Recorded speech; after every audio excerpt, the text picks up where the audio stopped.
Here we are, Rockstar Energy Drink Mayhem Festival, Day 3, Boise, Idaho. This is Rustin Rose with Metalholic Magazine, bringing you 5 minutes of mayhem with Tony Asta of Battlecross, the Detroit boys. How are you guys doing? Great, man. Thanks for having me. Absolutely, I'm thrilled. Love Detroit, of course, but except when you're playing the Sharks. Right. You know, and then Good one. then I gotta stick with my San Jose boys. So yep. This looks to be a huge year for Battlecross. Your first trip to Mayhem, the new War of Will out next Tuesday, a week from today. Pretty great start to the year for you guys. Yeah, man. It's been rolling, and it just keeps snowballing. So who knows what's around the corner? Absolutely. The tour's off to a great start, a very hot start, but a great start. You guys were tearing it up out there today. Thanks, man. First time I've gotten a chance to see you guys live, and you guys seriously kicked some ass. Thank you very much. I want to talk about the new album War of Will, but I got to start first with the drums. You got Shannon Lucas to drop the drums down on the new album, and now Kevin Talley out on the road with you. It's pretty wild. It's pretty wild. That's pretty goddamn impressive. Yeah, I don't know. Honestly, I don't know how that happened. No, I'm just kidding. But yeah, Shannon and I are friends. We're all friends, and it was the right timing with all that when we departed ways with Krieger, and he nailed it. He nailed the album. So, have you heard all of it yet? I just literally got it like last night, so I heard a couple of tracks, and I'm dying to listen to the rest of it. It's pretty tasty. I mean, like Shannon just adds this level of brutality, but it's got taste. You know what I mean? And it's not really, because we're not really, straight up death metal or anything like that. Right. But that's kind of like his thing. He's an extreme death metal drummer. But man, it turned out awesome. And so we're very, very fortunate and honored to have him on the album. However, he's not interested in the full-time thing, which is cool, But anyways, when it came together with Kevin, it was just like, it was pretty much out of the blue.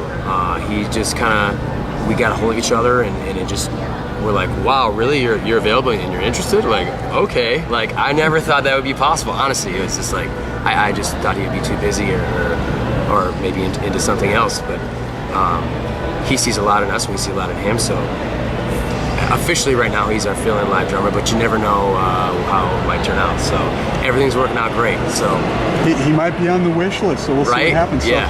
So because the debut album was such a phenomenal debut for most any band, but you guys got such critical acclaim from it and everything going in to do the sophomore album, which is always seemingly the tricky one. Right. So tell us about War of Will from your perspective, especially relative to the debut. It's everything Battlecross, but more. It's more aggression, more meat, better written songs, more solos, more melody, more groove, just more. And it's not even that long. I think it's about the same length as Pursuit of Honor, but it's more mature. It's more concentrated. But we didn't beat the hell out of it. Once we found the sweet spot, we left it alone. You know what I mean? And going into the studio, Audio Hammer Studios, with producers A.L. Levy and Mark Lewis and Jason Sukoff as well. I mean, they added their flavor and really brought out the best in us. So, nice. Absolutely. If we hadn't gone there, I don't know if it would have turned out as good. I mean, I honestly can say, they really made us. Great producers, yes. And I'm a huge fan of all of Jason Sukoff's work, and I believe you even got him to throw down a guitar solo or two. So. Absolutely, yeah. And that's another one of those crazy things. It's just like, I can't believe this is happening right now. Like, Master Shredder is gonna do a lead on one of our songs, on the song Beast, and it's like something from out of this world. It's really cool, something that we would have never thought of, and it works out so well. You got the Beast on Beast, so that's pretty cool too. Yep. And then tell us about, because you got the new video, Never Coming Back. Tell us a little bit about doing that. That was fun. That was the idea behind it, is just to be more focused on the performance and individuals and the instruments and stuff like that, compared to Pushboard Destroy, which is more of like epic, broader, a lot of things involved, and the scenery and everything like that. So we really wanted to focus on really just portraying us as musicians and our performance and the strength that brings on its own. And so hopefully people will relate to that and appreciate it.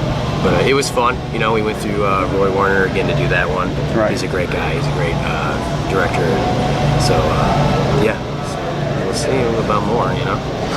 Nice. So the Butcher Babies tabbed you guys as the band. They're looking forward to watching basically every day of this tour. Oh, really? That's pretty cool. They said that? Yeah. Oh, wow. Yeah, who could argue with that, right? So who are you excited to see the most out here? I'm gonna go with Mastodon, because it's crazy. When I first saw them, it was on like a Relapse Records like compilation DVD or something. I can't remember. And I was like, wow, I'm like, this is so weird, I don't get it. And then it grew on me, and I was like, wow, these guys are phenomenal. And ever since then, I've never seen them live. And I was like, wow, we're actually going to be on the same tour as Mastodon. And I still haven't seen them because we've been so busy, like with press and everything else we got to do. You know, we got to close down merch at the same time. Everything else is happening. So it's like, man, I just want a chance to just get away and go see those guys. So it's gonna happen. I gotta make it happen. And it's amazing how that happens, because I literally just sat here and talked with Bill right before you sat down, and I told him I've never gotten a chance to see you live, and he's like, we've been around for 14 years, dude. I'm like, it's just luck of the draw sometimes, so I'm totally amped and excited to see that. They're one of those bands that like never really had that extra hype for no reason. They like genuinely are just so awesome, and the people who know that, the true fans, that's what makes them so great and so big, you know what I'm saying? So they're genuinely a great band. So being out on a metal summer camp like this, are you guys picking up, I mean it's a little early, but you guys have been out on a lot of tours so far anyway, are you picking up new tricks or trading tips from other musicians, other guitar players? Yeah, like some warm-up techniques I kind of steal from other guys and stuff like that, but I've been doing that since last summer. But I have to say, a great thing about being on these tours with true professionals is you learn, basically, you kind of absorb in all these influences, and then it sometimes ends up in the music, it sometimes ends up in your professionalism. And it's really cool to say that I know some of these people, because it's like I look up to them, you know what I mean? So, but as far as like tricks of the trade and stuff like that, like, you know, I can't really think of it specifically, but it's definitely a learning experience that you never stop learning, you never stop evolving. So, and we're so early, you know, in all that, and it's just amazing for where we are, and as long as we've been touring, which isn't that long, to be on this thing, so it's really cool. So if you could sit down with any guitar player on this tour for a few minutes and just talk guitars, who would it be? Honestly, I don't know. Honestly, I think if I had the chance, I would probably jam with Jason Hook, just because I think he is like super, super tight. And I mean, I got to watch him all summer long last year, and I was like, man, I'm like, he's so good. He's so good. I wish I could play like that. Like, I want to know his tone, you know what I mean? So, as far as on this tour, he's like the first guy I think of. Nice. So, yeah.